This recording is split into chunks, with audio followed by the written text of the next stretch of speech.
ലോക മാധ്യമ ചട്ടങ്ങൾ ഇങ്ങനെ വായിച്ചു വന്നപ്പോൾ വളരെ ആകർഷകമായി തോന്നിയ ഏതാനും കാര്യങ്ങളാണ് ഞാനിവിടെ പറയുന്നത്. ഒന്നാമത്തത് ട്രൂത്ത് ആൻഡ് ആക്യുറസി എന്ന് പറഞ്ഞാൽ സത്യവും കൃത്യതയും ഉണ്ടാവുക. കൊടുക്കുന്ന വാർത്ത 100% സത്യസന്ധമാവണം. ഒരു അവ്യക്തതയും അതിലുണ്ടാവാൻ പാടില്ല. നല്ല കൃത്യത പാലിച്ചിരിക്കണം. മറ്റൊന്ന് ഇൻഡിപെൻഡൻസ്, സമ്മർദ്ദങ്ങളിൽ നിന്നും സ്വാതന്ത്ര്യമുണ്ടായിരിക്കുക എന്നുള്ളതാണ്.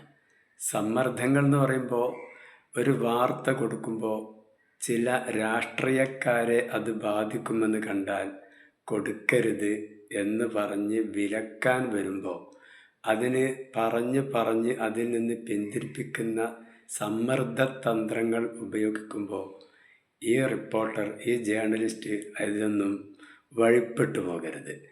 അതുപോലെ ചില ആളുകളെ ബാധിക്കുമെന്ന് കണ്ടാൽ സാമ്പത്തികമായ സഹായം തന്നുകൊണ്ട് അല്ലെങ്കിൽ ഒരു കോഴ പണം തന്നുകൊണ്ട് നമ്മളെ പിന്തിരിപ്പിക്കാൻ സമ്മർദ്ദം ചെലുത്തിയാൽ ആ മാധ്യമപ്രവർത്തകൻ അതിന് വഴങ്ങിക്കൊടുക്കരുത്. അതിനാൽ സമ്മർദ്ദങ്ങൾക്ക് വഴിപ്പെടാതെ ഉള്ള വാർത്ത ഉള്ളതുപോലെ കൊടുക്കുവാൻ തയ്യാറാവുക എന്നതാണ്.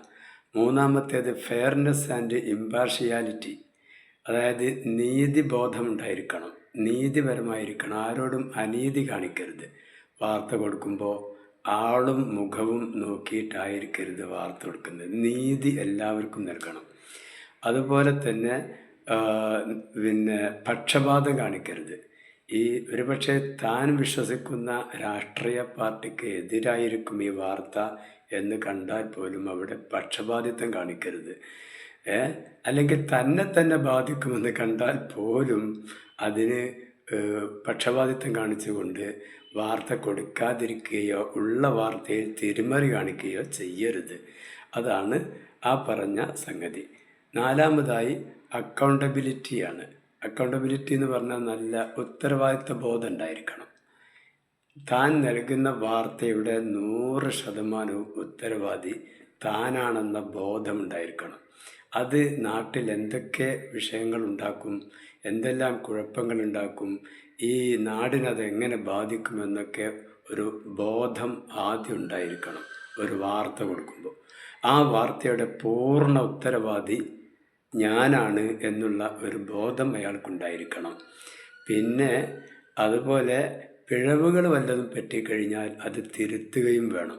അത് എത്ര ശ്രദ്ധിച്ചാലും വാർത്തയിൽ എന്തോ ഒരു പിഴവ് പറ്റിപ്പോയാൽ അത് തിരുത്താൻ മടിക്കരുത്. അടുത്ത ദിവസത്തെ വാർത്തയിൽ തന്നെ അല്ലെങ്കിൽ അടുത്ത ചാനൽ വാർത്ത പ്രക്ഷേപണ സമയത്ത് മാന്യമായി അത് തിരുത്താൻ തയ്യാറാവണം എന്നുള്ളതാണ് ഈ പറഞ്ഞിട്ടുള്ള അക്കൗണ്ടബിലിറ്റി എന്ന് പറയുന്നത്.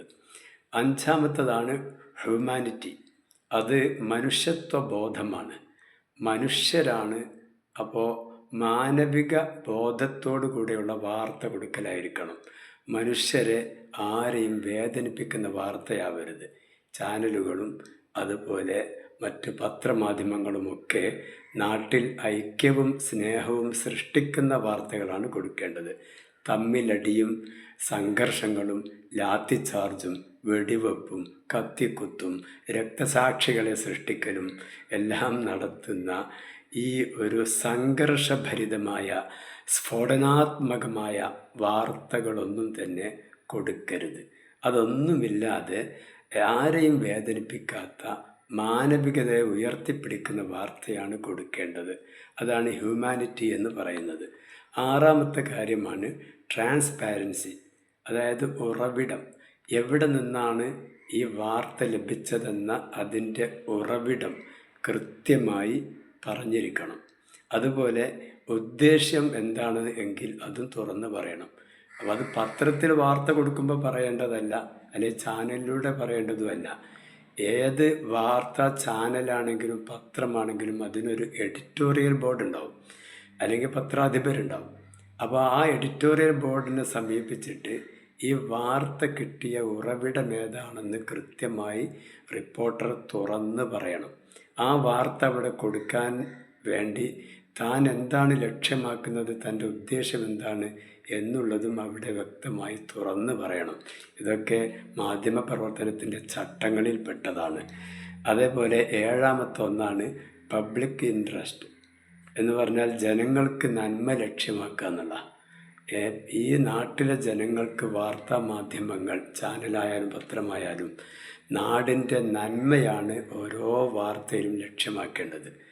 ആരെയും കുറ്റകൃത്യം പഠിപ്പിക്കുവാനോ അല്ലെങ്കിൽ ആരെയും വഷളാക്കുവാനോ അഭിമാനം പിച്ചു ചീന്താനോ അല്ല വാർത്ത കൊടുക്കേണ്ടത്. നാടിൻ്റെ നന്മക്ക്, രാജ്യത്തിൻ്റെ നന്മക്ക്, രാജ്യത്തെ ജനങ്ങളുടെ നന്മക്ക് വേണ്ടിയായിരിക്കണം പത്രപ്രവർത്തനം. അതുപോലെ വാർത്താ മാധ്യമങ്ങളാകുന്ന ചാനൽ പ്രവർത്തനങ്ങളൊക്കെ അതിനായിരിക്കണം എന്ന ഈ അടിസ്ഥാന തത്വങ്ങൾ ലോക മാധ്യമ ചട്ടങ്ങൾ ഇങ്ങനെ വായിച്ചു വന്നപ്പോൾ എന്നെ ആകർഷിച്ച 7 കാര്യങ്ങളാണ്. അതിവിടെ പറഞ്ഞെന്ന് മാത്രം.